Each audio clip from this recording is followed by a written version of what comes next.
Welcome everyone to tonight's presentation from the Santa Cruz Museum of Natural History. My name is Marisa Gomez and I'm the museum's public programs manager. And I'm really excited to be joined tonight by a longtime friend of the museum, Dr. Gary Griggs, who is here with us now. And I'm going to more formally. It's good to be here. Thank you for being here, Gary. And I'm going to give you a more formal introduction in a moment before you take us on your historic tour of Seabright, while also examining geologic and climatic and human impacts on the coast. But before we get into all that good stuff, I did want to share that tonight's program is in honor of the museum's latest special exhibit, Remembering Castle Beach, reflecting on our changing coastline through the lens of what many of us now refer to as Seabright Beach. And if you have a strong opinion about what that beach across from the museum should be called, feel free to also let us know that in the chat. I know that some people have strong feelings about the name of that beach. I might refer to it as Seabright for the night. And Seabright Beach, as I'll refer to it, and the surrounding area where the museum resides is the traditional and unceded territory of the Yupi tribe of the Awaswas Nation. And today these lands are stewarded by the Amamutsin tribal band whose ancestors were taken to Mission Santa Cruz and Mission San Juan Bautista during Spanish colonization of the Central Coast. And the Amamutsin are working hard to fulfill their obligation to Creator, to care for and steward Mother Earth and all living things through relearning efforts and the Amamutsin Land Trust. And I also want to note that we'll be communicating with you tonight via the chat, and we'll address your comments and questions at the end of the formal presentation, but you can chat away all night long. And if you want to switch your setting now for who you're sending your messages to, the default is host and panelists, but it's a little bit more fun if people send their messages to everyone. So you can switch that over and then practice using the chat by sharing your favorite coastal spot. We were sharing that I really like the Swift Street outcrop on Westcliff, and Gary likes Westcliff in general. What did you call Panther Beach? What was the other name? Yellowbank. Yellowbank. Okay, good to know. And now let me formally introduce you, Gary. So Gary is a distinguished professor of Earth and Planetary Sciences at UC Santa Cruz, where he has taught for over 50 years. He has served as the director of the university's Institute of Marine Sciences for 26 years, where he led the development of the Coastal Science campus. His research, teaching, writing, and lectures have been focused on the coast of California and include coastal processes, hazards, and the impacts of and response to sea level rise. And Gary, you actually gave a talk for us a few years ago at the Rio Theater that was very much on this topic based on your book, Perils in Paradise. And by the way, Gary's written 13 books, including the most recent, which I think is The Ominous Ocean, Rogue Waves, Rip Currents, and Other Dangers Along the Shoreline and at Sea. And so, Gary, we're just really, really happy that you're here with us today. Thank you so much for doing this. Can't wait to hear what it is that you have to share. And I think you can feel free to take it away. Okay, so I'm going to do share screen, and I think that should be good. Great, and I heard that chat is disabled at the moment, so I'll work on that now that you've started sharing screen. Sorry about that, guys. We had some weird settings on today's Zoom. I'm not sure what I did differently today, but all right, take it away. Okay, thank you, Marissa. And I'm honored to have been asked to give this talk. And I've looked at Seabright Beach or Castle Beach, as probably many of you have, for a number of years, and it's undergone a lot of changes, as has Santa Cruz. So I'm going to go back and cover 420 years of history, more or less. And this was really the first. This is really stretching it to include Seabright Beach in here, but the first, I'm going to call it a non-native view of the Californian Monterey Bay coast, was Sebastian Vizcaino in 1602, who sailed up the coast. And while it's a little hard to read this because it actually goes from the lower right to at the tip of Baja, Cabo San Lucas, up to actually I think Cape Blanco along the Oregon coast, but you can see the Channel Islands, and I'm going to expand this area right here, which they actually called Point of Monterey. I mean, that was a title of the viceroy or something, Mexico City, the Monterey. And then it goes on up to Año Nuevo and points north. At that point, they really didn't know anything about San Francisco Bay. It was in the fog, but they get Point Reyes. So you can see this is sort of the first, and even Point Pinos, first time they had any recognition of that part of the coast. A few years later, actually a century later, California was still thought of as an island because they hadn't gone far up in the Gulf. And if you look closely again, you can see the point of Monterey, and it's a pretty crude map, but at least they had an idea that this was a place on the map. And then in 1791, a better map was drawn, and this is again looking at it from the ocean side, and you can see the Monterey Peninsula is actually pretty accurate. The southern part of the bay, I'm not sure if this is Moss Landing of the Powell River, and you can get to Point Santa Cruz and Pleasure Point or Soquel Point. So this is going to be essentially what we think of today as Seabright Beach or Castle Beach. So it had a place. And interestingly, if you look at a satellite map today, you can see they did a pretty darn good job of mapping the coastline, even back 1790. They didn't have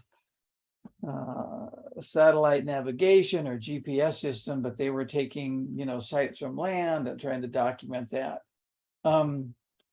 This is the first sort of land map with any detail from 1853. And so you can see the mouth of the San Lorenzo River here. This would be Castle or Seabright Beach. San Lorenzo Point shows up, and maybe even that rock out there, but it's a little hard to tell what that is. And Twin Lakes, Woods Lagoon and Swan Lake. And I think at the time, these different patterns, I'm not sure if this was something like just a property ownership map, but different patterns for, I think, different ownership. So back in 1853, and just sort of an overall comparison, the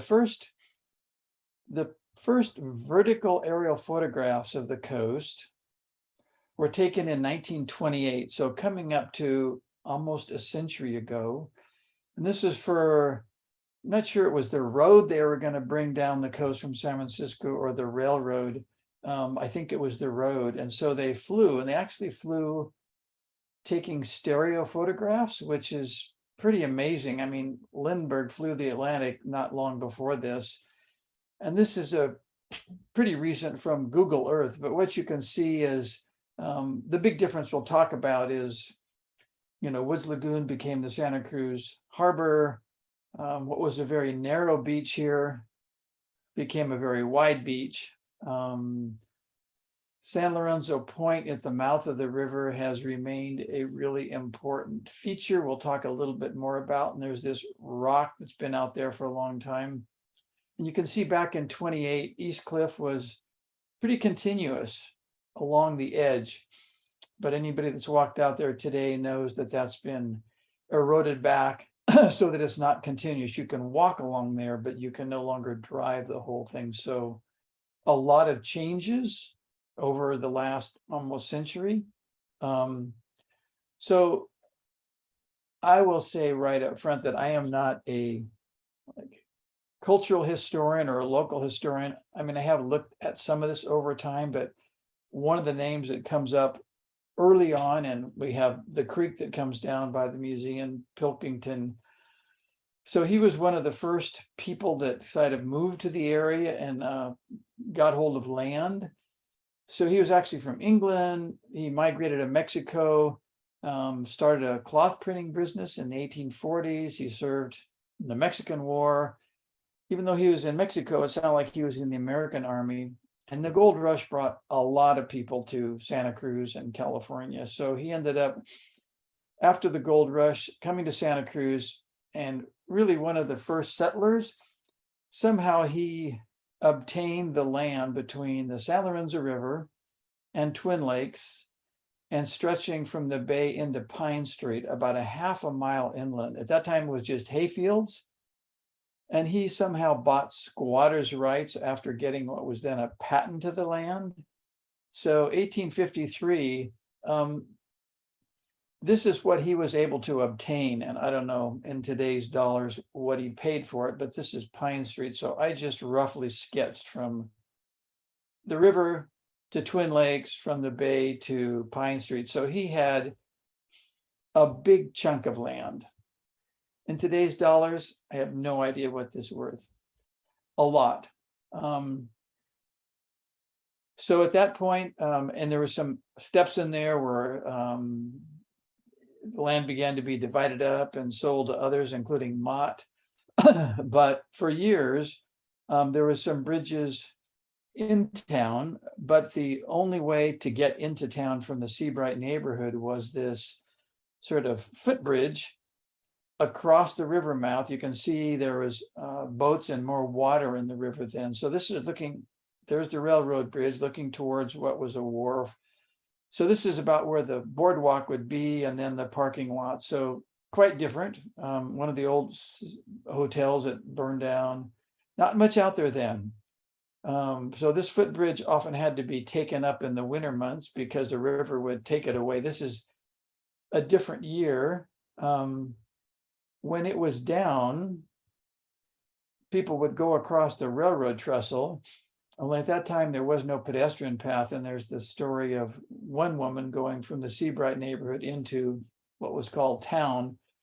And as a train came, when she was on this, she had to try to climb out onto one of the sides, fell, broke her hip.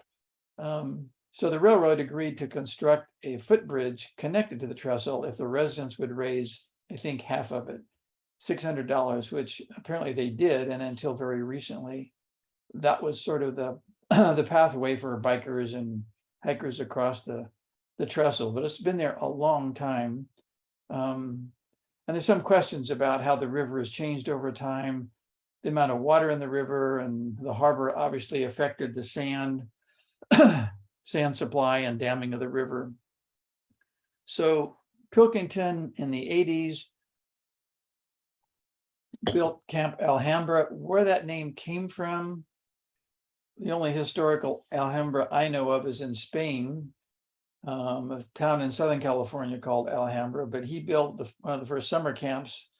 One of his sons divided the property up and named the streets in honor of themselves, Pilkington, Alhambra. I don't know where Brook came from.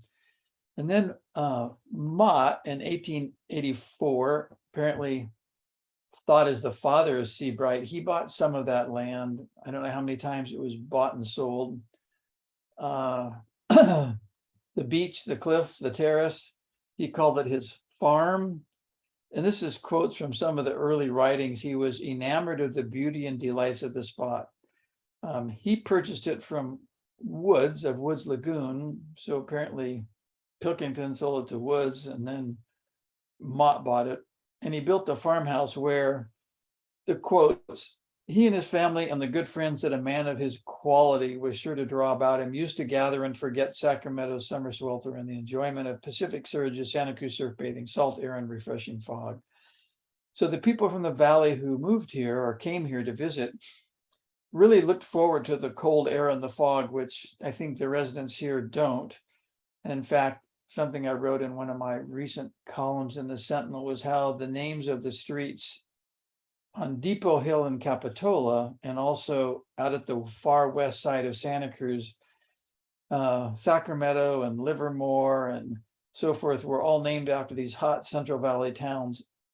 I think the real estate developers, hoping that that familiarity would allow people to buy property and build houses, which eventually happened, but I don't know whether those street names really had any impact on it.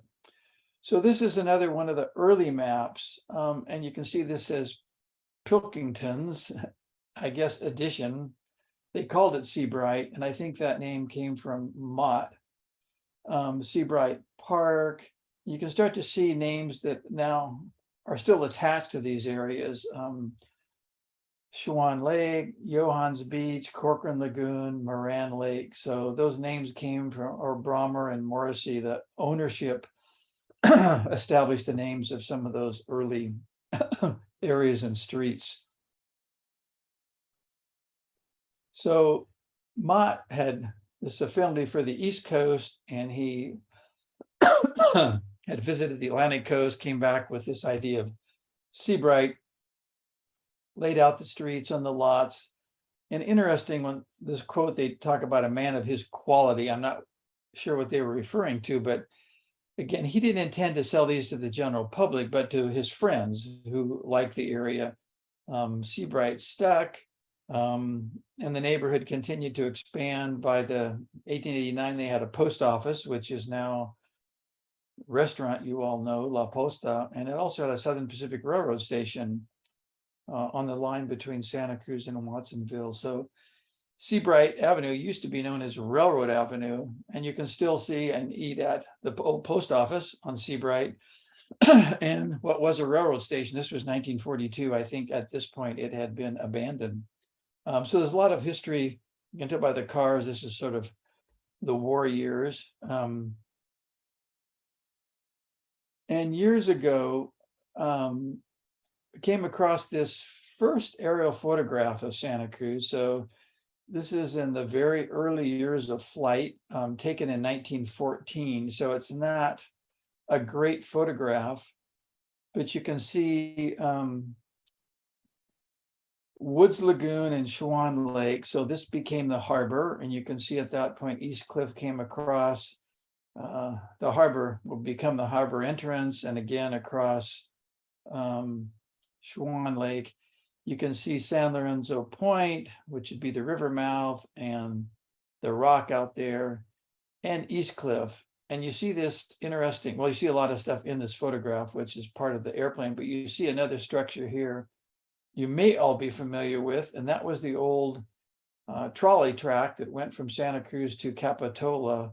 And it went across the beach at that time. And I didn't throw in a picture of this. So this would be Schwann Lake. And on the low tide in the winter, when the sand has gone out, you can still see a lot of these pilings that have survived for over a century.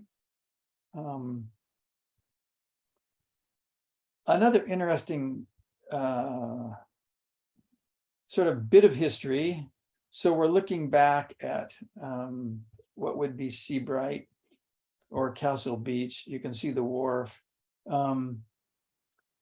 A lot of beach sand, in addition to the more common light colored minerals like quartz and feldspar, have heavier minerals. We call them heavy minerals, and they're things with minerals with iron, magnesium, titanium, and in some places those are concentrated, even gold in places, concentrated high enough where with some work you can extract them. And this is, I don't have a date for this. I'm guessing it's probably the late 1800s. I don't think they had a Coastal Commission permit. And what they're doing is using some kind of a shaker here, a rocker, trying to extract the heavier minerals. And if you look at the beach, a lot of beaches along the California coast, I happen to collect beach sand and have hundreds of samples, but we see black sand beaches and red sand beaches and sort of typical Santa Cruz and Pebble and so forth. But these dark grains are what can be valuable. If you've ever hiked down just before you enter the valley of Big Sur, near Point Sur, you can hike into Malera State Park, where the Big Sur River hits the ocean, and rocks in the Big Sur drainage have a lot of garnet in them. And so you can see this, which is where this pink sand is from, this pink sand on the beach there, which is heavier than the lighter quartz and feldspar. So it has magnesium and iron, and you can see black sand. And there's other places where we can see black sand concentrated, that again gave them the idea that they could extract something. They actually did extract some lead from the beach at Manresa, maybe middle or early part of the last century. They were actually heating this up on the beach and taking the lead out. Again, that's something Coastal Commission would probably be excited about today. But people were pretty industrious in the past. So a book you may know of that my wife and I did, I think 2005, was looking at old Santa Cruz coast photographs and then trying to relocate those and take photos from the same place today. It's probably not obvious, but this was natural bridges around 1890, I think. And there's actually an arch here. There was an arch here, and there's another arch further out. They don't all show up in this photo, but this was the cover. And you can see as close as we could get to standing in the same spot. This arch is collapsed. The one outside is collapsed, and this is the only one still left. So it's really natural bridge today, not natural bridges. But other places we went to try to relocate, place you're all familiar with is Seabright Cove, about 1891. And what you can see is a lot of driftwood, probably came down the San Lorenzo River during winters, was washed up into Seabright, and it looks like they're hauling it off, or I'm guessing firewood. This is a house you'll see there for many years. These gables stand out. So this is 1891. Same house, and there's a lady who I don't know anything about here, except one of the streets there is called Forbes Street. She apparently always wore black and either carried an umbrella or a cane, and she was coming them off the beach. But you can see there's water in here, so it was probably in the winter. A little later, 1910, here's the same gabled house. Just evolution over time. And then when we did the book, we took one in 2006. So the same house is still there. Sandy beach instead of water, and the bridge has been replaced, and there's now a culvert there. And then looking the other way, 1915, this was really the only extensive beach, because from Seabright Cove to San Lorenzo Point, beach was very narrow and the winter was non-existent. And you can tell by the clothes people are wearing, this is sort of a different time. And then looking down the beach from Seabright Cove towards Black Point, fairly wide beach. Again, this is pre-harbor, which would be, the jetty would be built in here. And then 2006, you can see the jetty construction changed. We'll talk more about that considerably. And now we have a very, very wide beach compared to what it looked like, a century ago. San Lorenzo Point at the river mouth, the oldest photo I'm aware of is 1920, and you can see waves coming right up to the base of the cliff. It's sort of an interesting feature, and why is it there is a good question. It's the same rock, the Parisma Formation, that extends from out on West Cliff all the way into the bay, down on Opal Cliffs, Capitola, into the northern part of the bay. So this is now, 57 years later, and there's a very wide beach. That point has stuck out there for, as far as we can tell, as far back in time as we have photographs. Why it's there? I mean, what we can say for certain is it's more resistant to wave action. Is it something about the rock? We have a lot of jointing and fracturing in the Parisma bedrock that causes erosion to occur. It's survived some pretty big winters, and it's still there. And then 2010, this kind of cave looks like it's getting a little bigger, but it might just because the tide is lower. And then something you may all know about, 1885, these Hawaiian princes, 3 of them who were at a military school in, I think, San Mateo, came over to Santa Cruz, the 3 of them, and they had these 3 redwood boards made, and they surfed at the river mouth.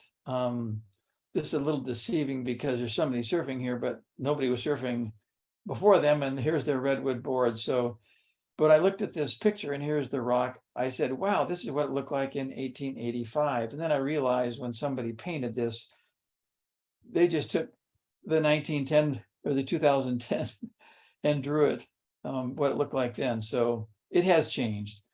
But I think without question, the first place anybody surfed on the coast of California was at Santa Cruz. It wasn't in Huntington Beach, Surf City, USA, and that is another long story. But a few years ago, 7 years ago, a couple of Santa Cruz people, surfboard makers and some others, decided this was such a historic event that they went back to Hawaii, and they actually located 2 of the 3 boards and brought those back to Santa Cruz for a sort of a historical event. And these were solid redwood carved by a lumber company in Soquel.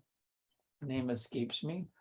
They were 18 feet long and they weighed 150 to 175 pounds. So truly big boards, so different than today. So same point. And if we look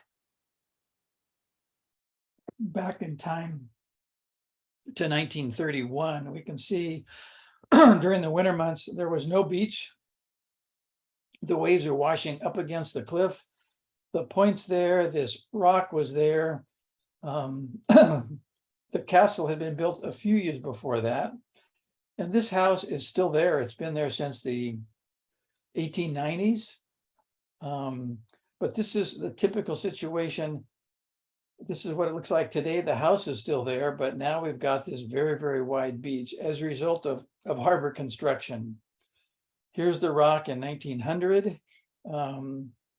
So another question is, why did that rock survive for so long? Just like the point. We know some areas are harder than others. We can see these little points sticking out, but a similar question comes up with Lighthouse Point. Why does it stick out so far? And why is Seal Rock still there? And there used to be a second Seal Rock, which is now eroded. A lot of old pictures included the rock taken from the end of the point. And this shows the castle, which was built in 1929 and lasted till 1967. And then 1972, the castle's gone. And during the earthquake, the rock collapsed. So the top fell off, and there's gradually getting smaller during big winter months. There's that house still there, very wide beach. So Pilkington's, one of his other sons, built the bathhouses here about the turn of the last century on the west side of the cove. And this was talked about as a big winter storm that took some of the pilings from the wharf and brought them into Seabright Cove. So this is 1921. And then Conrad Scholl and his son took over management of the bathhouse, and they added dining room and a candy store and ice cream parlor and renamed it in their name, Scholl Mar. And apparently, even though it's been called Mar, like say Spanish for Mayor Mar, on the castle you see it spelled with 2 R's, so maybe they weren't spelling things right. He also added guest cabins. So this was 1924, candy, tobacco, sandwiches, coffee. So this is what it looked like 1924. And then the waves were always beating away at that structure. And one of the ladies that lived there, I should say worked there in the dining room, somehow had the idea to make this a Moorish castle. So they built the Moorish castle on the site of this old bathing rooms and cabins and so forth. 1929, see some of these cool old cars of the day. But again, this was the main place where people could go to the beach where there was sand. Again, they had saltwater baths, dressing rooms, you could buy stuff there, and then this restaurant looking out over the bay. But people packed in pretty densely because that was the only place there was much beach. 1930s, and I think Bob Watson, who I don't know, I think collected a lot of the old photographs. So thank you, Bob. But during the winter months, so you can see the outcrop of the bedrock here, the Perisima, but gradually that wore away. You can see the side of it here, Scholl Mar Castle, quite a structure in the 1930s. as a way to keep the waves away from the castle, they actually first just built up this sand berm, trying to keep the waves away from the castle, which could work for a while. I don't know the date of this, but if you look at what people are wearing and they're playing volleyball, I'm guessing maybe the 50s. It could have been somewhere around there.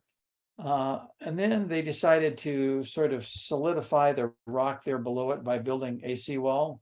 Again, this is pre-coastal commission. They didn't have to get a permit in those days. So one of the classic pictures, 1953, you can see high tide, winter waves are coming up to the castle, which gave them a lot of trouble. Look like part of it is broken away here. So it survived from 1929. A lot of logs and debris coming down the San Lorenzo, which I'm sure battered it. And then it became a restaurant, and then an art gallery. Again, you can see the rock here up by San Lorenzo Point. No real beach here that's dry, a little bit, but this is where everybody sort of hung out. I got a call, I don't know now, maybe 10 years ago, from a woman who told me her name was Chris Von Salza, who had read my article about the history of the Seabright area and the Sentinel article. And I said, she'd spent her summers here and really enjoyed it and was kind of enjoying the column and the history. And I knew that name, and I said, are you the Chris Von Salza? And she sort of modestly said, yes, I was. So she, at age 14, was the top swimmer in the United States at age 14. And in those years, boy, a lot of Olympic winners were 16 and 17, 18, sort of like gymnastics. And so she went to the Rome Olympics, highly decorated.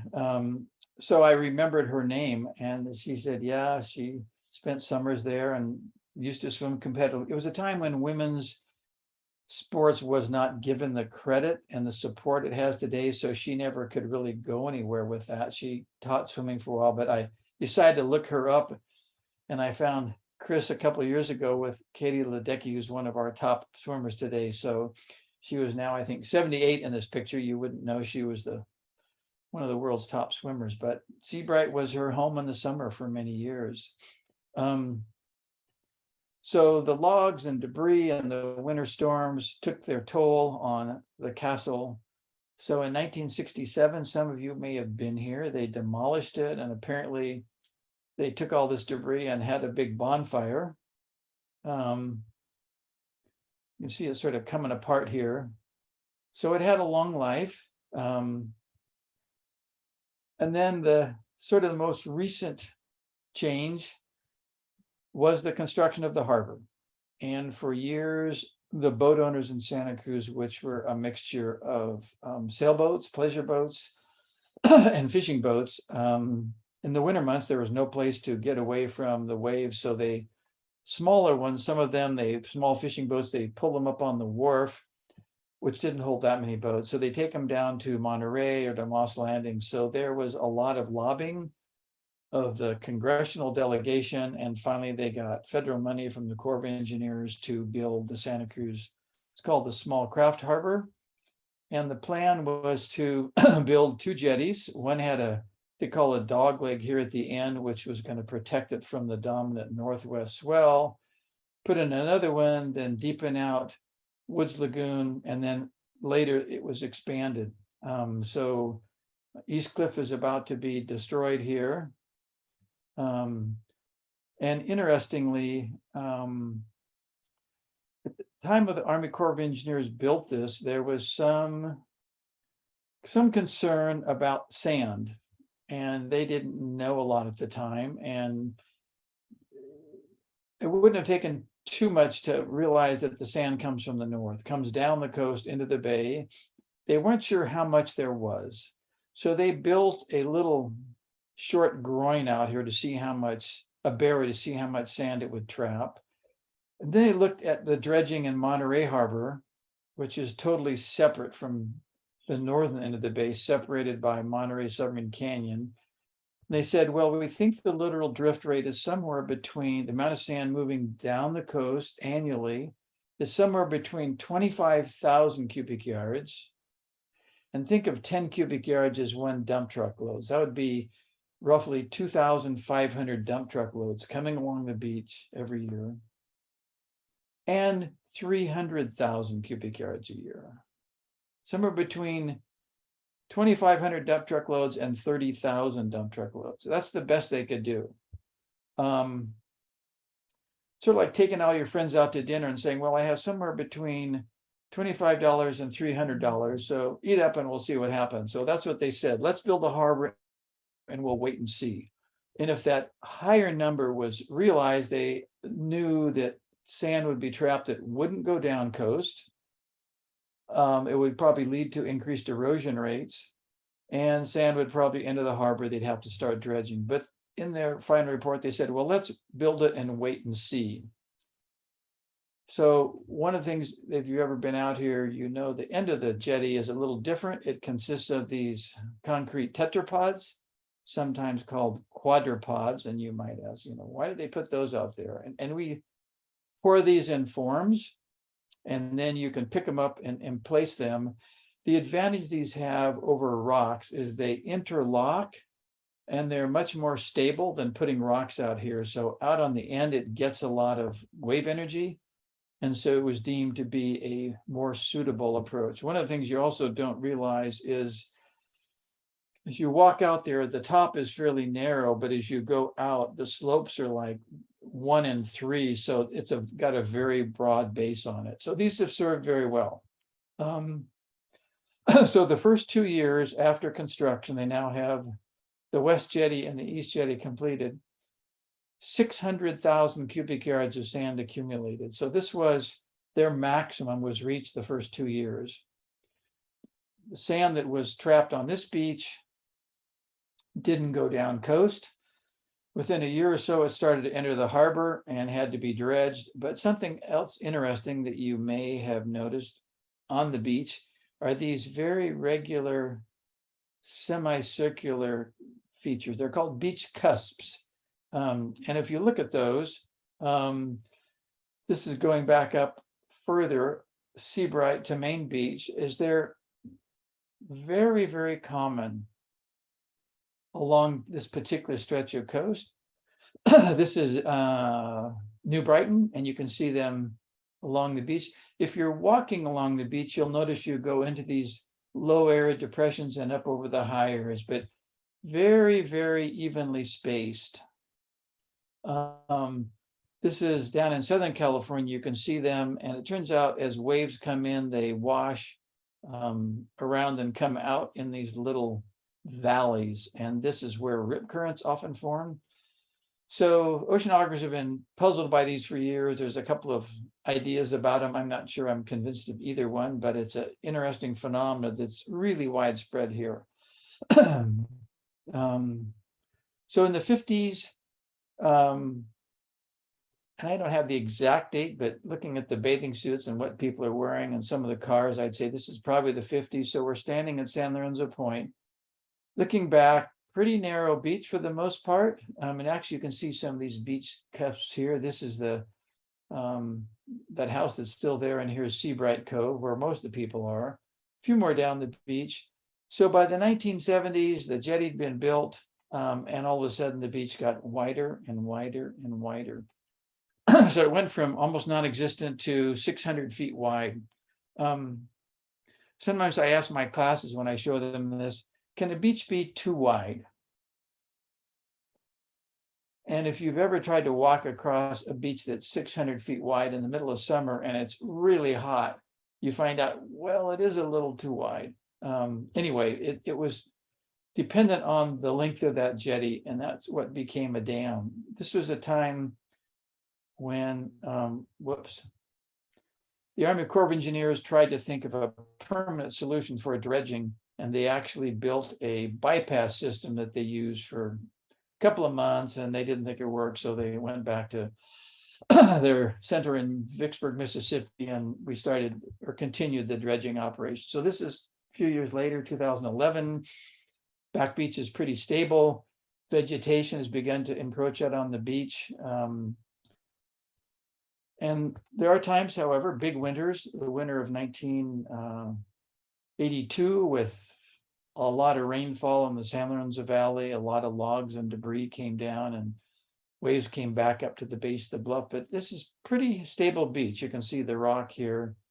So a little bit of explanation of the sand and where our beach is coming from at Seabright. We now know the coast of California can be divided up into sort of sandboxes. We call those littoral cells or beach compartments. And these are pretty distinct standalone units. So they consist of sources of sand. So the San Lorenzo River is a source, Soquel Creek is a source. These North Coast creeks to some degree, and actually this cell boundary goes up to Point San Pedro, separate from San Francisco. Cliff erosion contributes some. So we have sources of sand, generally streams and cliff erosion. We have littoral transport or the action of waves bringing sand down the coast. And then we have sinks. And the sink for all of the sand that goes through the Santa Cruz Harbor is Monterey Submarine Canyon. And then we start into another littoral cell. Dunes can also be sinks, and we have some of those at Paro Dunes and so forth. So when the harbor was built, and this is work we did now 52 years ago, this was Seabright Beach, and this is taking the width of the beach in meters from aerial photographs back to about the early 1930s. This is the beach, like Twin Lakes Beach, down coast from the harbor. This is the beach at Capitola, and this is New Brighton. So we can see Seabright Beach was always pretty narrow. They built the harbor, the sand was trapped behind the jetty, and the beach got very, very wide. Even by 1970, it was 100 meters wide. Down coast from the harbor, Twin Lakes Beach was always fairly wide. As soon as the harbor was built, it disappeared because all the sand was trapped behind the jetty. And then gradually they started dredging, actually in 1965, and the beach began to come back. Capitola buried a little bit depending on the winter. And within a couple of years of the time the harbor was constructed, Capitola Beach disappeared. The sand was caught behind the jetty, and until they dredged it and it started moving back down coast, they lost their beach. It's another story. By the time we get to New Brighton Beach, it's a little different. I think things had sort of evened out. New Brighton Beach is oriented sort of perfectly parallel to the waves, so it's pretty stable. So there was the harbor construction.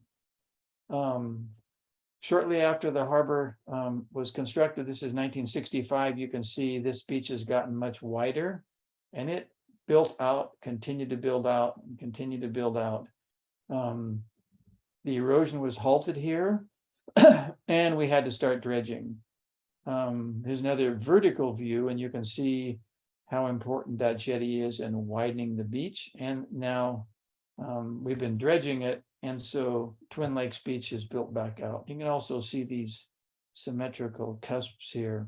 So this is just some comparative look from aerial photographs. So 1928, not much beach at all in front of Twin Lakes and a little bit in the cove.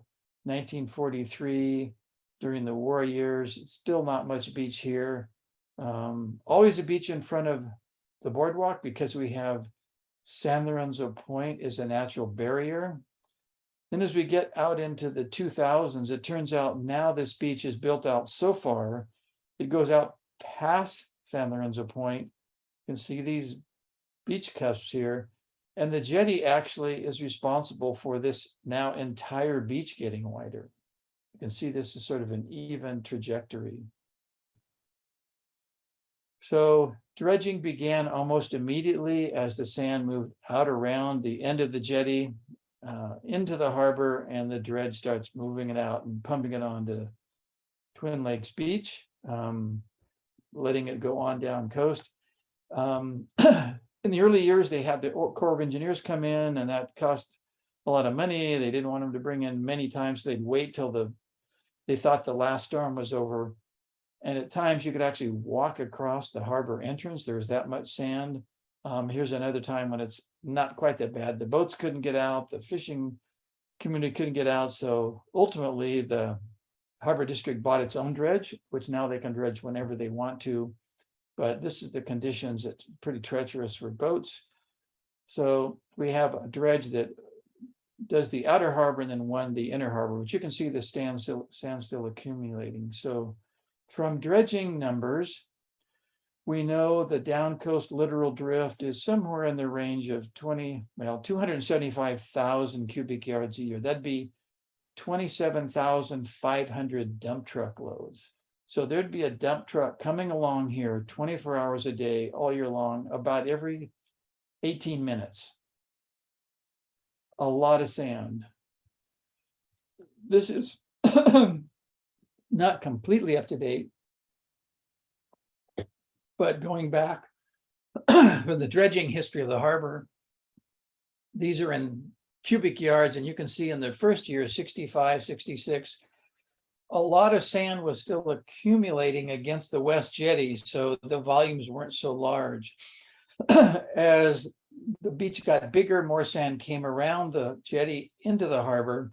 And then there's some changes depending on whether it was the Corps of Engineers or the Harbor District. But you can see some years when we had big winters, a lot of wave action, a lot of river flow, we had as much as 400,000 cubic yards. It looks like it may have stabilized now. The Harbor District would not like to see more than that because it's an expensive venture. So more recently, we can see again this sort of continued beach from the jetty all the way down to Cowles Beach. So this has become a bit of an issue because what has happened as this beach has gotten wider, the sand dam blocking off the river has gotten wider, which means during the low flow months, the river actually goes back up coast. In front of the boardwalk, there's some threats to the boardwalk when this is really flowing. The higher river level here also comes into the basement of the boardwalk and floods it, which is a problem. So this has become an issue for years that they've finally tried to resolve. The plan that's now being constructed is to do essentially what they do at Capitola, where they have a outflow pipe and a drop box and a weir that collects the water in the pond at the back of the beach. And when it gets to a certain level, it goes off into the ocean. So they've now been studying this. I've been involved with the city and the boardwalk. And what they're doing is going to put a drop box here with a level that's controlled by the height of it, run a pipe along here to the water so it won't get above a certain height. In fact, one of the things you notice if you've ever walked down here is there's a ditch along the base of this bedrock platform. And it turns out it was an old sewer line that no longer functions, but they're actually going to use that ditch to put this big pipe in, which is now under construction. I was down there the other day, and you can see what they're doing. They got a barge and they're actually trying to dig this out and then drill in support systems for that pipe. So this is the way to control the outflow and hopefully keep the main beach from flooding and the boardwalk from flooding. So that's sort of up to date where we are today. And I'm just going to finish with one slide going way back in time, what it looked like in the far past. So thank you. And I'm happy to answer any questions. Wonderful. Thank you, Gary, so much. We did have a question or two come in, and I hope maybe we'll get some more. Now that we're at the end, I'm curious about this recent project at the river mouth, because I've been watching it too. And so I didn't realize that's what they were going to do a pipe down to the ocean. So that's so that they don't have to break the sandbar, because traditionally they would break the sandbar, right? And then there's some issues with that. Exactly. There was tidewater gobies and little steelhead, and so every time they do that, they drain that. And there's also some sort of public risk. There's been a couple of accidents there. One woman got carried out in the flow, and essentially drowned and resuscitated, but brain damage. So they sued the city. So they're trying to fix that. When it flows up the back beach, it also makes it hard for the lifeguards to get out to the water, and it takes up a lot of beach. So yeah, trying to solve that by putting this pipe in with an overflow at a certain level they've agreed on is going to keep things intact. But basically it has to do with the beach getting wider and wider because of the jetty, so that the dam in front of the river is now just a few feet, but it can be 100 feet wide. Isn't there also something about when the Army Corps of Engineers put in the levees on the river and that causing some sort of need for dredging in the river too? Yes. How often do they dredge in the river? Well, I don't think they dredge anymore, but Corps of Engineers doesn't have the best engineers in the world from my perspective, and we've got two of their problems here. So because of flooding in downtown Santa Cruz, which goes way back into the 1800s, it flooded a lot. And initially the city was built up on the hill. During the gold rush, somebody came down and built a store and started farming on the flats, sort of by the town clock. And people said, wow, the soil's really good. Let's move down here. And they built a courthouse, and then it flooded, and then it flooded again. So they started working on a flood control project with their government representatives and the Corps of Engineers. So they built the levees. And what the founding fathers wanted to do was to actually get more of the floodplain back. So there used to be a Chinatown, sort of where the pizza places and Trader Joe's and all the banks and so forth. That was all Chinatown. It was out over sort of a marshy area. They said, let's reclaim that for the city. We can do redevelopment. So they basically made the levees narrower so they could because the whole floodplain was where the river would be in its natural state. So when you come down by the town clock, all the way over to Ocean Street, up to the other side, was all floodplain. And there's a high water table. Anyway, they tried something they never done. They actually decided to, well, let's make the levees narrower so we can get more land, and we'll dredge out the bottom of the river bottom to let the flow pass. But it turns out the rivers have natural gradients, so it filled in. So 15 or 20 years ago, the Corps of Engineers said, you know, you don't have flood control capacity anymore to hold the design flood. So they actually started dredging the river, and they raised the levees, and they raised the bridges.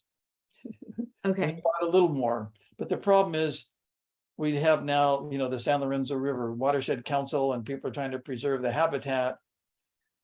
So dredging the river is no longer a popular thing to do. So we're now back in the situation where the Corps project doesn't really handle the 100-year flood. And so that's another problem. So that's not, yeah, they don't currently have a solution for when we get that flood or when sea level rises and we get that 100-year storm. And okay. Yeah, when those two come together, and the reason the city in a way didn't flood in the 82 event, which came to within about 3 feet of the top of the levees. That's when Love Creek happened and landslides and so forth. It flowed out on the benchlands where the homeless people are camped today. We realized how bad things were, but raised the levees a little bit, raised the bridges a little bit, but we're still in this sort of minimal protection state because of the Corps of Engineers. And they turned it over to the city, said, okay, it's yours, take care of it. And I don't think anybody in the city knew exactly what that meant. What do we have to do? We have to dredge the sediment out because we dug it too deep. It reminds me of something that doesn't quite necessarily have the same impact, but just the original Santa Cruz lighthouse out at Lighthouse Point, where you walk out there and you can see the foundation of it. And they decided, you know, at some point, okay, we got to pick it up and move it to the other side of Westcliff because they realized that it was at risk of being eroded into the ocean, which obviously it would have been because we see that the foundation is eroding there. But then they like when they put in the new one, it's kind of also close to the ocean, sort of irony. Phil has a question related to what we've been talking about. So maybe if there's like a little bit more to elaborate on, we'll see. He writes, given the resulting changes to the coast and what we now know about the movement of sand and required dredging, do you think a project like the harbor would ever be approved today?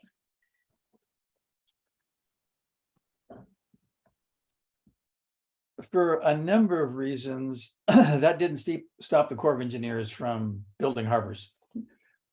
We have even more challenging situations down south where we dredge sound out of the Santa Barbara Harbor at 300,000 cubic yards a year. They put it on the down coast beaches. It moves down towards Ventura. The Ventura River adds sand. The Ventura Harbor, they dredge 600,000 cubic yards a year.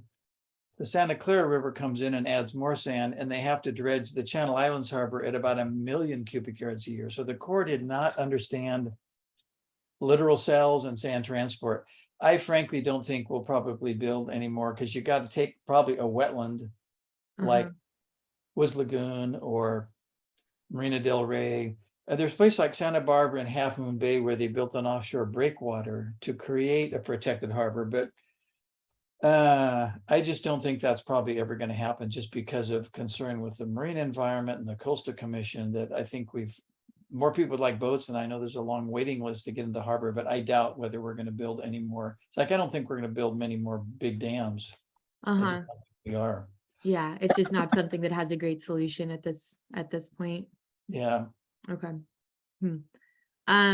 Susan's curious about East Cliff and how it is no more at parts. I believe it actually did it cross over Woods Lagoon before the harbor was put in. So Woods Lagoon became the harbor. Is that when East Cliff sort of started to deteriorate there, or was it already? Well, so between the river mouth and Woods Lagoon was where it was eroded back in those winter storms. So you get those isolated little concrete patches. And it went across sort of between the Crow's Nest and this side. What's there now? There's still a fish restaurant on the like Aldo's. So that's where it went. You can follow East Cliff down there. So when they built the harbor, they just ripped that part out, and then they went back to the Murray Street Bridge. But now the Murray Street Bridge has to be replaced. Right. Yeah. That's going to be another problem. Yeah. Looking forward to that. Oh boy, talk about traffic jams. And so the part where you can kind of see that East Cliff is like crumbling, that was because it was sort of torn out, and like that didn't already happen from natural occurrences. It was like because it was left to be no more. Between the river mouth and Aldo's, that was natural processes. That was just waves, and those pictures of the castle and the waves breaking up. So that was going up against the cliff and just cutting it back. And the bedrock there is the prism is not that strong. And we find that out along Opal Cliffs and East Cliff, where, Pleasure Point, where a lot of seawalls, a lot of rock revetment. So that was natural. Yeah. And that's one thing I realized recently. I went on a walk with Frank Perry, who I think is in the audience with us, who's a local historian and naturalist who's taught me a lot about a lot of the topics we're talking about today. And I knew that Seabright Beach was Purissima Formation, those cliffs, but they look so very different from what I thought of as the Purissima, which is like what I think of in Capitola, those gray rocks that are a little harder with like the shells in them. And the cliffs by the museum are like yellow and then I touched them for the first time, and it's powder. Crumble. It's just so different than than other parts of the Purissima. So it's interesting that there's parts like the San Lorenzo Point that seems to be so just hard. Formidable. Yeah. And it's interesting because you said Swift Street at West Cliff was your favorite spot. Yeah. So you may realize there's some interesting structures out on the platform there, which is Santa Cruz mudstone. But if you're facing the ocean, on the left side of that platform, there's the Purissima. That's the first place you see it, and it's a foot thick, and it's very sandy and very soft. But as we go into Monterey Bay, the rocks are tilted or dip underwater. So by the time you get to Almar, which is where the sewer outfall starts, the mudstone, which is much harder, and that extends all the way up the coast to Davenport and Wilder Ranch, it now goes beneath sea level. And so from there all the way to New Brighton, it's all Purissima, but it's still dipping down. So the further you go into the bay, you're getting higher and younger into the perisoma. So you get the shell layers and the whale fossils that you don't see on West Cliff. So the rocks vary. Out on parts of Pleasure Point, it's just gray mudstone that's really hard. And then you get, like out, as you said, in front of the museum there, it's sort of powdery. So it changes. There's siltstone, there's some Mhm. sandstone, there's mudstone, there's Yeah. fossils, there's no fossils. What Yeah, when I learned recently that there are fossils across from the beach too, which I didn't realize because they don't look as obvious as the ones at Capitola, but there are ghost shrimp burrows everywhere. Right. Which You is see so those at cool. San Lorenzo Point. Yeah. There's all over. Yeah, I don't know what burrowed, but the burrows, the burrows are there. Yeah, it's pretty neat. Let's see, we've got some other questions. Let me see. I thought the 2 California currents moved the sand. We are gaining while Monterey is losing sand. Is that? What was that again now? Bonnie said something about, she said, I thought the 2 California currents moved the sand. We are gaining while Monterey is losing sand. So distinction between currents, the California current, Peru current, those are ocean currents that are moving offshore. What we have here, we could call it a littoral current or littoral drift. So that's waves breaking along the shoreline, water accumulating and moving down the coast. So that's what moves the sand.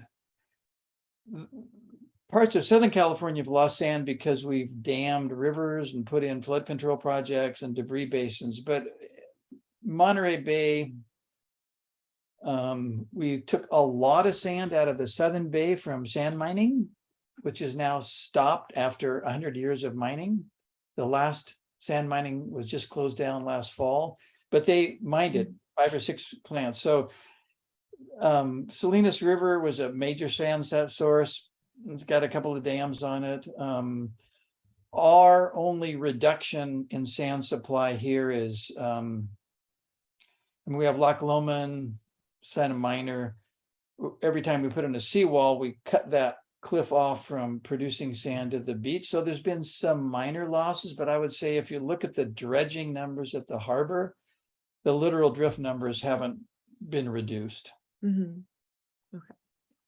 And then Bonnie's also curious about the photos from tonight and if they're featured in any of your books.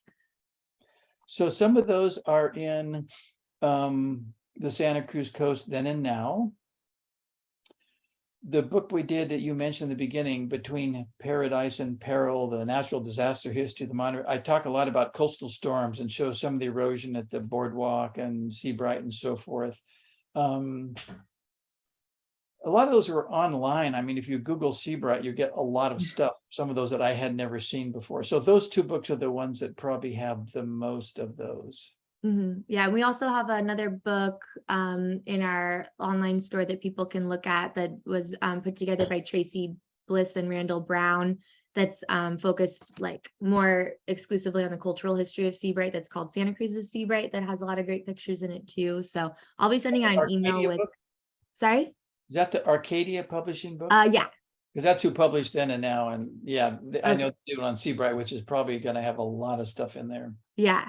And I'll send out an email after this with a bunch of links, including links to Gary's books and some other resources, and a link to the UC Santa Cruz photo library for Santa Cruz County that has a lot of great historic photos. So people can just spend hours and hours and hours on that.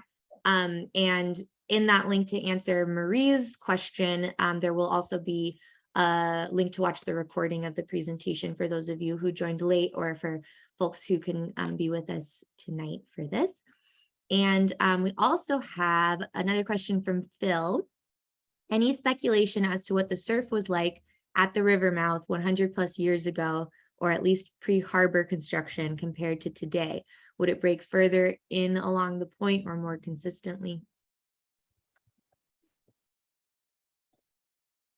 Oh boy, I think what we see most affected is a big winter with a lot of sediment coming out. So that builds a sandbar or a bulge of sand, which then cause the waves to break differently, just like at the harbor entrance. At certain times you get sand built up. I would say if anything, because the beach has moved out as the sand has accumulated against the jetty and widened Seabright and Main Beach, if anything, the waves probably have broken further offshore. The more sand, the further the beach builds out. But I think one of the challenges with trying to maintain, and this happens with any coastal project, is it's going to change the surf break. And it's going to change every year depending on if it's dependent on a sandbar or dependent on a bedrock bottom. But I mean, as sea level rises and storms come and go, I mean, we get things like Steamer Lane that is big, but it's never exactly the same. Mavericks is never exactly the same. So it's hard to, but I don't know whether I could answer, except if anything, I think the break has probably moved further offshore compared to where the shoreline is now. Did you get into oceanography because you're a surfer? That's true. Yeah. Yeah, surfers are amazing oceanographers, I've learned. They know so much about ocean science. Yeah. There was a great talk the other night at the bookstore that I don't know how many people knew about it, but I had given a talk on this new book there a couple of weeks ago, and last Wednesday, Maya Gabeira, who's the Brazilian who now lives in Portugal, but Cape Nazaré is the Mavericks of Portugal, where she surfed, well, first the world's largest wave that a woman's ever surfed, first 68 feet and then 73.5 feet high. And she just finished a book for children that she read, and she came to Bookshop Santa Cruz, which was wonderful. I mean, she's a pretty amazing woman that people can't even fathom a wave 73.5 feet high, and she's surfing it. So yeah, that's awesome. Wow, I'll have to look into that children's book. And then we've got one other question here right now. If anyone else wants to get any last minute questions, now's your time. But Melody asked the question about water quality. So I don't know how much this is in your purview, about what now? About water quality. So her question is, any idea about the water quality at Seascape, which is one of her favorite beaches, at least the water quality as of late. She calls it brown, stinky water. Is that what is known as red tides? And does this occur on all local beaches as a regular or common issue? So first, there's no sewer outfalls. There's what? There's no sewer outfalls Okay. there. Our sewer outfall now is all collected and goes out from Almar out about 2 miles off of Natural Bridges. So we've eliminated what used to be at Pleasure Point. The serving spot was called sewers. That's been gone for decades. So there's no discharge of treated wastewater into this is Seacliff, right? She said? Yeah. She said Seascape, so Seascape, around there, yeah.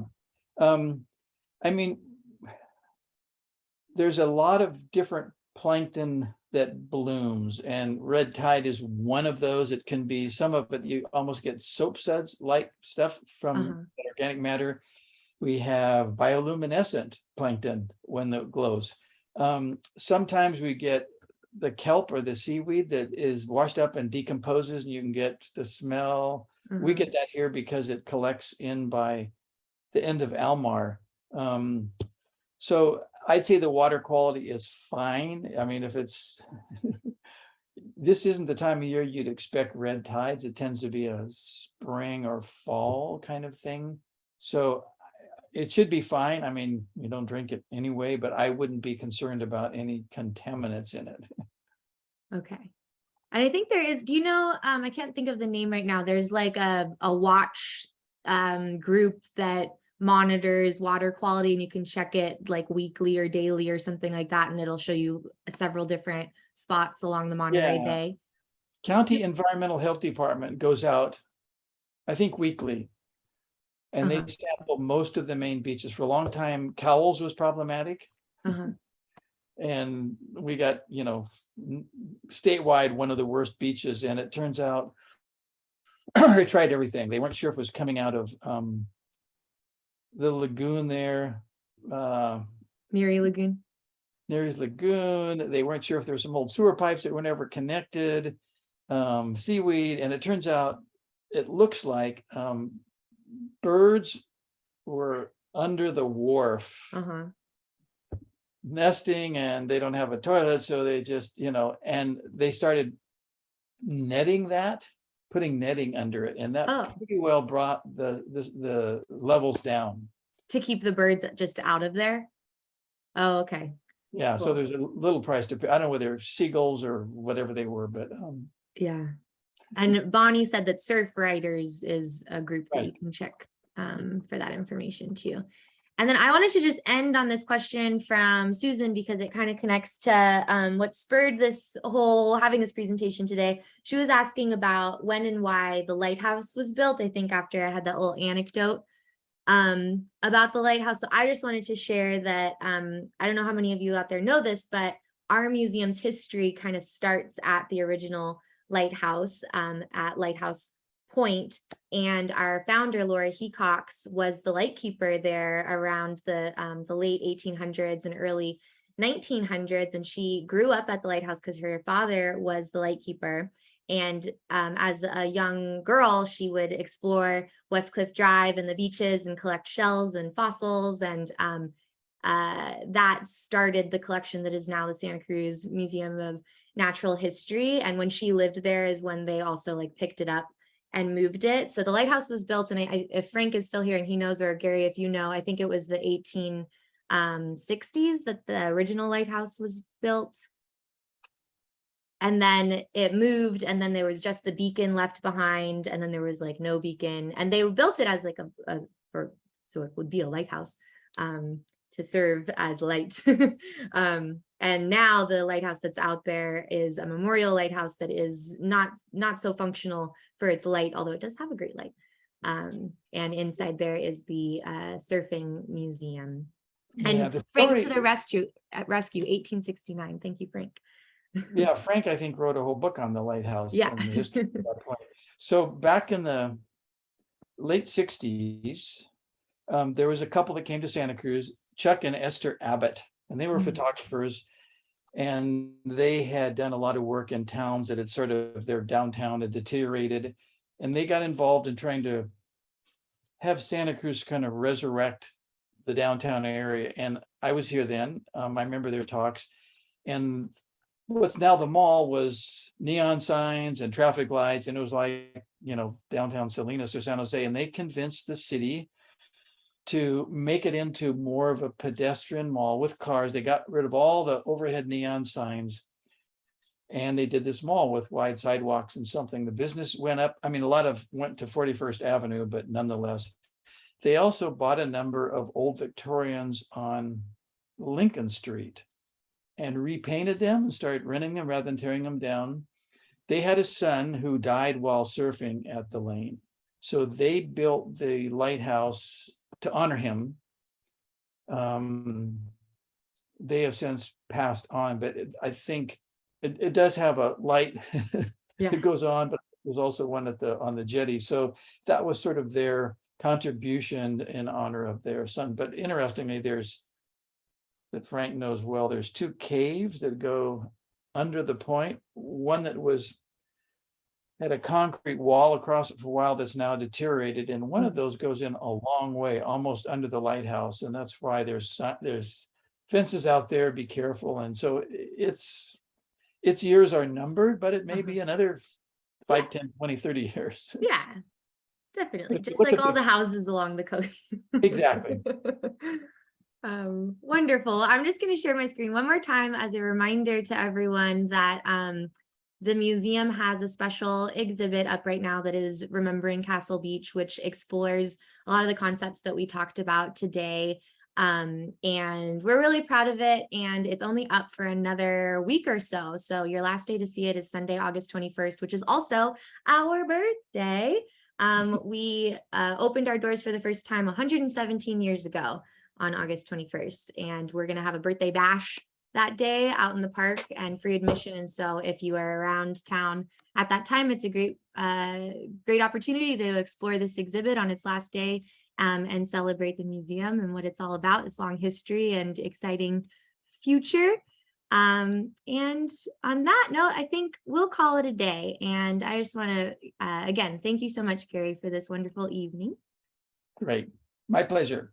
Thanks. Can't wait to do more with you in the future. And when I kick everyone else out, you're gonna get kicked out too. So, so thank you. Okay. Thank you.